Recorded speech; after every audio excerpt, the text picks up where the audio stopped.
Hello.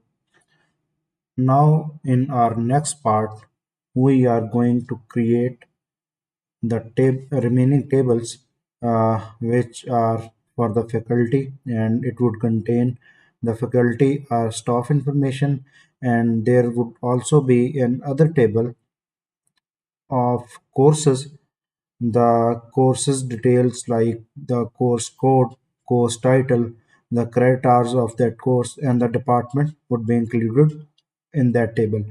And after the courses, we would generate the enrollments table, which will be linked to students to courses they take. And there would also be a table of grades, which would contain the final grades for each enrollment. And there would also be a table named teachers, so it would link the faculty to course they teach. So that would be our entire database. So now I had prepared the SQL codes for ER diagram, mermaid, university DB tables. So now I would create a table of faculty, and I would just copy this. Let me explain the code to you. First of all, this is the table of the faculty. Faculty is basically representing the staff which teaches the courses. So faculty ID int 11, not null, and auto increment. It means that it is the primary key. Faculty ID is the primary key, and I have declared the primary key here.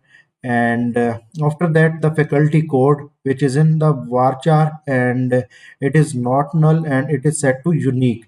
And now the name of the faculty member, which is in varchar, his CNIC, his or her CNIC, the email, the phone, and the hiring date, and this must be not null. And department ID, which is representing, and it can be used as a the department ID is the foreign key. So this is the reference. So the salary would be in decimal 10 comma 2. It means that this value can have 10 digits in total, and 2 after the period. And designation would be in varchar. Designation could be lecturer, assistant professor, associate professor, or full professor. And the primary key is set to the faculty ID. Now I just copy this and paste that into the uh, PHP my admin. Just click this, go to SQL and paste it. Let me reread it and create table faculty ID int 11, not varchar, CNIC, email, phone, hire date. Okay, now let's go. Now the table has been created and we can see it from here.